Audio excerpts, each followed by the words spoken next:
हर जगह आदिवासियों ने जमीनों पर खदान नामों पर अड्डाने अब्बाने वेशेरे और हजारों झाड़ कापेरे के लिए खाद्य किसानों को नहीं मिल रही और दारू उपलब्ध करा रहे सरकार। ऐसी कैसी सरकार है? आपने जब एक्सपोज किया कि किस प्रकार हजारों जो हैं पेड़ आदिवासियों के काटे जा रहे हैं, जंगलों के काटे जा रहे हैं, और ये बोल रहे हैं कि भैया हम लोग यहाँ के जो पेड़ है वो वहां पे शिफ्ट कर देंगे। इतने देव मानुष हो गए हैं इस भाजपा सरकार में जो कह रहे हैं कि भैया जो खड़े पेड़ हैं वो भी हम ट्रांसफर कर देंगे। खाद उपलब्ध नहीं हो रहा तो खाद जो शासन दे रहा है वो कहाँ जा रहा आखिर में? कहीं ना कहीं नेता उसमें मिले हुए हैं और अधिकारी मिले हुए हैं, तब जाकर वो खाद किसानों तक नहीं पहुंच रहा। मैं इस समय अंबेडकर पार्क में हूं और आज झाबुआ युवा कांग्रेस के द्वारा आज ज्ञापन दिया गया है कई मांगों को लेकर, जैसे खाद, बिजली और कई ऐसे अभी शराब को लेकर। सीधे तौर पर हम बात करेंगे। लोकेंद्र भाई हमारे साथ मौजूद हैं और जिला अध्यक्ष भी मौजूद हैं। आज आप लोगों ने क्या ज्ञापन दिया है, किस मांगों को लेकर ज्ञापन दिया है? हमने आज ज्ञापन दिया है झाबुआ जिले में किसानों की जो खाद की समस्या है, बिजली की समस्या है और अवैध शराब को बंद करने को लेकर हम ज्ञापन दिया है। और हमने जिला प्रशासन से मांग की है, जो भी खाद की समस्या आ रही है, किसान सुबह 3 बजे से लेकर रात भर बैठता है और दिन भर बैठता है, इसके बाद भी खाली हाथ घर जाता है। तो कारण क्या है? जो ऊपर से जो खाद आ रहा है या तो इस खाद की कालाबाजारी हो रही है, उसमें प्रशासन हो सकता है मिला हुआ है। तो हमारी मांग है खाद तत्काल व्यवस्था किसानों के लिए की जाए। और दूसरी मांग है जो बिजली कटौती है उसको तुरंत बंद करना चाहिए और 10 घंटे किसानों को बिजली दी जाए। सिंगरौली को लेकर आपने ज्ञापन दिया है, क्या है पूरा मामला? सिंगरौली का विषय यह है कि हमारे जो आदिवासी कांग्रेस के राष्ट्रीय अध्यक्ष हैं डॉक्टर विक्रांत भुरिया द्वारा जब सिंगरौली में आदिवासियों के जंगल, आदिवासियों के खेतों पर अडानी ग्रुप द्वारा हम लोग कब से आवाज़ उठा रहे कांग्रेस के साथी, और हमारे जो राष्ट्रीय अध्यक्ष खड़गे जी, राहुल जी, सब भी ये मुद्दा उठा रहे कि अडानी और अंबानी को देश की ज़मीन, आदिवासियों की ज़मीन दी जा रही है, बेची जा रही है, परंतु ये लोग मान नहीं रहे थे। लेकिन अभी देखिए सिंगरौली में हमारे डॉक्टर साहब ने जब एक्सपोज किया कि किस प्रकार हजारों जो हैं पेड़ आदिवासियों के काटे जा रहे हैं, जंगलों के काटे जा रहे हैं, और ये बोल रहे हैं कि भैया हम लोग यहाँ के जो पेड़ है वो वहां पे शिफ्ट कर देंगे। इतने देव मानुष हो गए हैं इस भाजपा सरकार में जो कह रहे हैं कि भैया जो खड़े पेड़ हैं वो भी हम ट्रांसफर कर देंगे। तो इस प्रकार कार्य किया जा रहा है, तो इस पर रोक लगनी चाहिए। ये बात है, पूरे मुद्दा ये है। क्या नाम है आपका? मैं लोकेंद्र बिलवाल, जिला प्रवक्ता लोकेंद्र। आपने शराब को लेकर और बिजली समस्या को लेकर वहाँ पर ज्ञापन के समय मुद्दा उठाया था, आप बताइए क्या बोल? जी, मेरा यूं कहना है कि आज ये अंचल हमारा आदिवासी एरिया का आता है।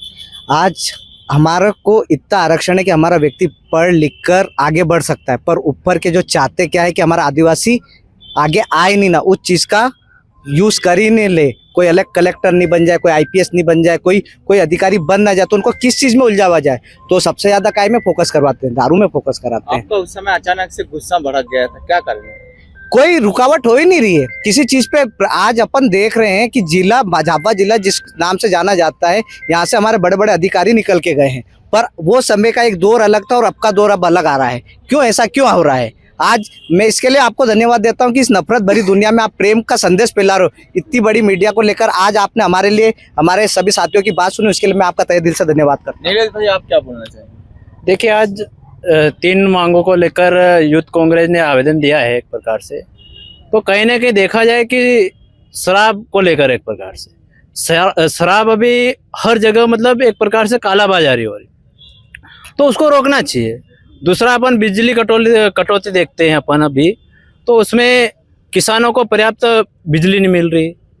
एक अभी विषय दूसरा कौन सा था? खाद वाला। तो अभी देखा जाए कि किसान मतलब 3-3 बजे जग कर वहाँ पे लाइन लगा रहा है, रात भर भी मतलब 8 बजे तक वहाँ रुक रहा है, फिर भी उनको खाद उपलब्ध नहीं हो रहा।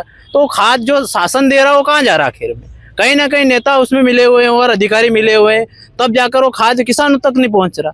तो अपना ये कहना है कि खाद किसानों को मिले कम से कम।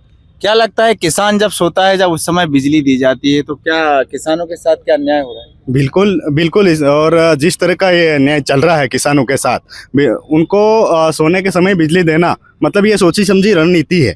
किसानों को किस तरह से दबाया जाए, किस तरह से ख़त्म किया जाए, आम जनता है, जो गरीब जनता है, उनको किस तरह से पीछा जाए, इस तरह की रणनीति के तहत उनके सोने के समय पे बिजली दी जा रही है। किसान चारों तरफ से लगातार परेशान है। एक तरह से क्या है, खाद की समस्या से जूझ रहा है। उसको टाइम पर खाद नहीं मिलता है। जब खाद फसल आ जाती है उसकी टाइम पर, तो उसको जो मेहनत का बराबर उसका मुआवजा नहीं मिलता है। क्या लगता है? एकदम सच बात है ये। हम लोग अगर सोयाबीन खरीदने जाते हैं तो हमको 12,000 रुपये का मिलता है, जब बेचने जाते हैं तो 4,000 का। हम लोगों की स्थिति ऐसी है कि आज हम लोगों को खेती करने से ज़्यादा मरना पसंद, ऐसी स्थिति हो गई हमारी। युवाओं की स्थिति ऐसी है कि नटवर भैया हमको बता रहे थे कि इतने युवाओं के फ़ोन आ रहे हैं जिलाध्यक्ष महोदय के पास कि यार हम लोग पढ़ाई भी नहीं कर पा रहे इंदौर भोपाल में रह के, क्योंकि माँ बाप जो है सुबह से लेकर रात तक सिर्फ खाद की लाइन में लगे।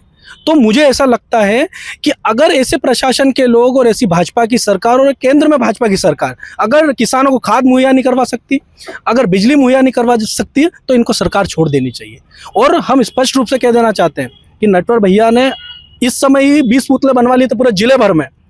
अगर हम लोग इस बार निवेदन लेके आए, अगर अगली बार अगर इन लोगों ने हमारी बातें नहीं मानी, अवैध शराब नहीं रुका, किसानों को लाइट नहीं मिली और खाद नहीं मिली, तो अगली बार देखिएगा उग्र आंदोलन होगा और हम पुतले जला देंगे।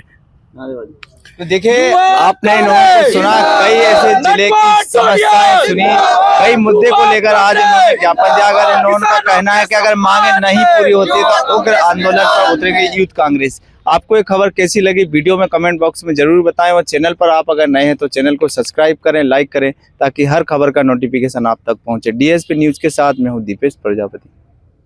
देखो, इना देश ने सरकार, बीजेपी ने सरकार किसानों हाथ अन्याय करे रे और आदिवासियों हाथ इतना मोटो अन्याय करे रे कि आदिवासी यो देश छोड़े वेगड़ा ना जाए। हर जगह आदिवासियों ने जमीनों पर, खदान ना नामों पर अड्डा ने अब्बा ने वेचे रे और हजारों झाड़ कापे रे। अन एक तरफ कह रे के झाड़ लगाड़ो, एक झाड़ आईने ना, एक झाड़ माने ना। अरे भाई, जब करोड़ों झाड़ काट रहे हो और एक लगाने से क्या होगा? और क्यों काट रहे, क्यों जमीनें छीन रहे? इसलिए इस सरकार को आदिवासियों के हित में काम करवो जोवे। नहीं काम करे तो इन्हें सरकार छोड़े ना जाओ जोवे। और आवा वाला समय में अगर आदिवासी जागी गया तो आदिवासियों सब तरीका आवड़े से मारता भी आवड़े, लड़ता भी आवड़े। आज हम 3 मांगों को लेके ज्ञापन दिया है। शराब, खाद के लिए और बिजली के लिए। खाद किसानों को नहीं मिल रही और दारू उपलब्ध करा रहे सरकार। ऐसी कैसी सरकार है? खाद जब किसानों को मिलना चाहिए खाद, तो दारू उसकी जगह दारू दे रहे गांव में, तो ऐसी कैसी सरकार है? यूँ